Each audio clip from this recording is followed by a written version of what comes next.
Okay, story time today. Here's how it goes. Now, this is the setting of the story. I want you to put yourself into this story. Okay, you live in a communist country, and the communist country naturally hates Christians, so they're against Christianity. So let's say you live in a communist country, you're a Christian, you're with there's a group of other Christians that you guys meet every so often, these secret places so that nobody can find you. And your goal is to, make sure that there's no secret police that can find you so that you can worship God in peace. And let's just say, this is where the story takes place, in a church, in this little house where you're meeting together in secret. So there's a group of you meeting in there, and you're in the middle of singing a song. Let's say you're in the middle of singing a song, and the door bursts open. And in walks 3 soldiers carrying automatic weapons and yelling, if you're not ready to die for your faith today, get out. And so, what do?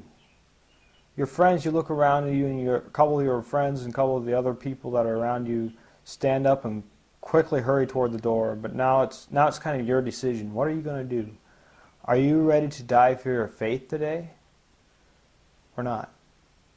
Anyway, the story continues, and I'll share it with you in just a little bit. Sweet! We're watching the Wizive show. See, that's a really, really difficult situation to be in. If this would actually happen, imagine this really, truly happening to you. Now, I don't want you to just, because if we say it, we're always like, well, of course, I just sit there, I'd be ready to die for my faith. But would you? Would you really, truly be ready to die for your faith? Would you die for Jesus Christ? Would you do that? For real. I want you to be honest with yourself. If that truly happened in the U.S., I know the U.S., we're kind of protected because we're not persecuted and there's nobody after us. We can worship in peace. We have that freedom. But if this would truly happen to you, and you'd be sitting there, and these 3 armed guys would come in here and say that if you're not ready to die for your faith today, get out. And would you get out? Would you stand up even if some of your friends stood up and went out? Would that peer pressure set in, you'd stand up and get out, or would you stay sitting? Is your love for God so great that you would stay sitting? That's the question I want to get to before you. Now the story goes on, and I'll share it with you in just a little bit here. But first, I just want you to really, again, just get in your mind, would you, like a lot of times, as I said, we like to say that, yeah, I would definitely stay sitting. But the reality of it is, in our mind, we might right now, but if it would actually happen, if you were in church next Sunday and a couple guys came in with automatic weapons saying, hey, I'll kill you unless you deny Christ, what would you do? Would you deny Christ, or would you let them take your life? Well, anyway, back to the story. As soon as all the non-Christians ran out the door, all the ones that were kind of faking it a little bit, because this persecution comes and they just they give up. They don't love God enough to die for their faith, so they run out. And as soon as they do that, the armed guards look at the others in the room and put down their weapons, like, hey, we're actually Christians too. We're just making sure that there were no secret police in here, or that there's nothing that we can worship with true Christians. So it was really kind of a false danger. But if that would happen, it's still that's what I want to do in this week's episode. That's what I want to do in this video, is to challenge you. Would you stay sitting? Would you be willing to die for your faith? How much do you love God? Do you love God enough to die for your faith? That's a big question you need to ask yourself. See, another story I can tell you is about, I don't know if you ever read Torture for Christ by Richard Wurmbrand. He's the creator of Voice of the Martyrs. You can get the book for free at voiceofthemartyrs.com, so you can just go to voiceofthemartyrs.com or vom.com, I think it is, or I'm not sure. Just search for Voice of the Martyrs in Google, you'll find it. Anyway, get the free book. I really totally recommend it. In there, he tells his story of how he was tortured for Christ for 8 years in prison.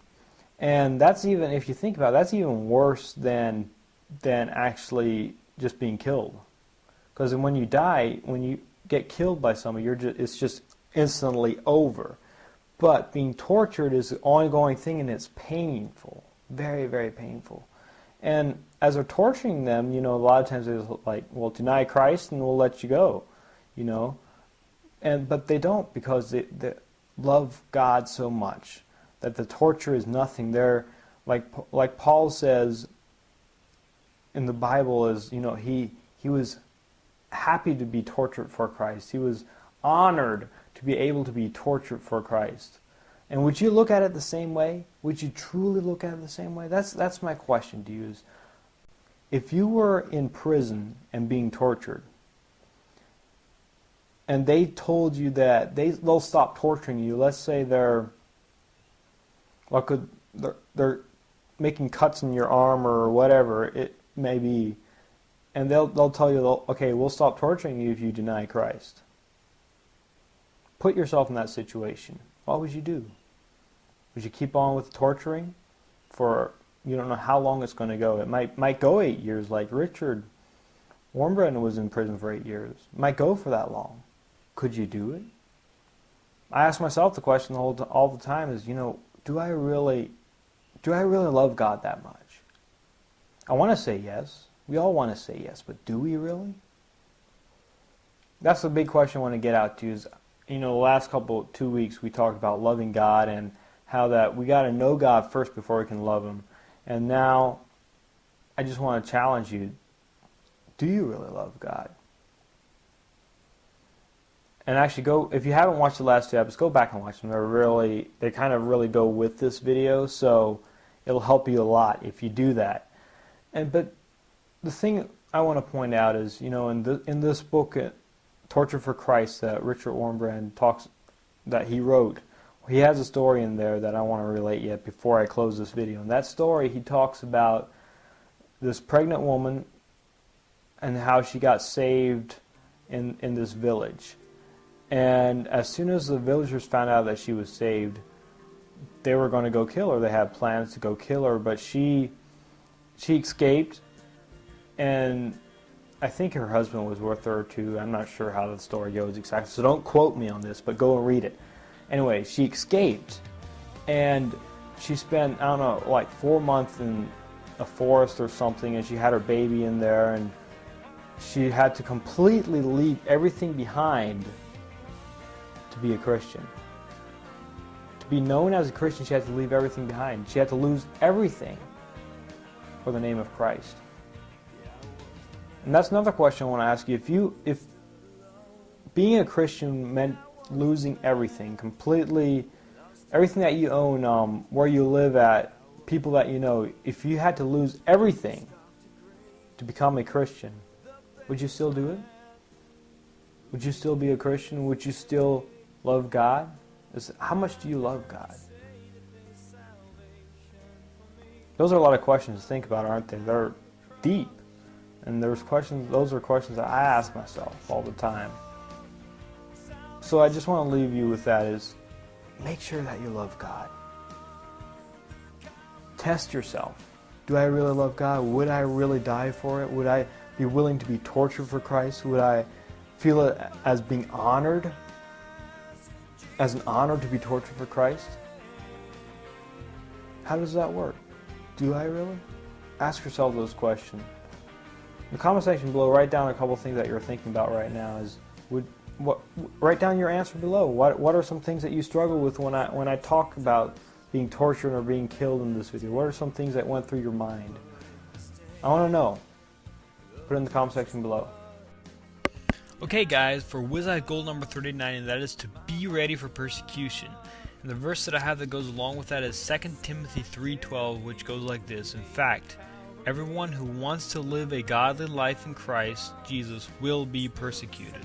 So this is Paul writing to Timothy, and he's talking about, how he was persecuted and how in different places where he was persecuted, and you know all about the persecution is what he's saying. And he's like, in fact, everyone who wants to live a godly life in Christ Jesus will be persecuted.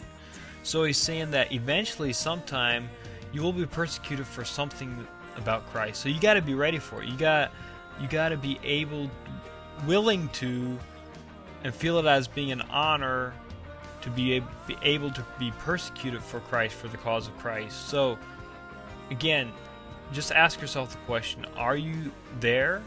Are you ready for that? Or are you going to deny Christ so you don't have to be persecuted? Now's the part that you've been waiting for. It's the biblical joke of the week. And as usual, it's probably going to be a little bit lame and a little bit of funny. Okay, I found this joke online, so please submit your joke. Here's how it goes. In the beginning, God created the earth and rested. Then God created man and rested. Then God created woman. Since then, neither God nor man has rested. I need you to submit your biblical joke so that I can have it on the show. Now, how to do that? Well, you can either go to wizlife.com and contact me, or you can go to YouTube and create a video response. This has been the Wiz Life Show. My name, as always, is Justin Miller, and I'm out.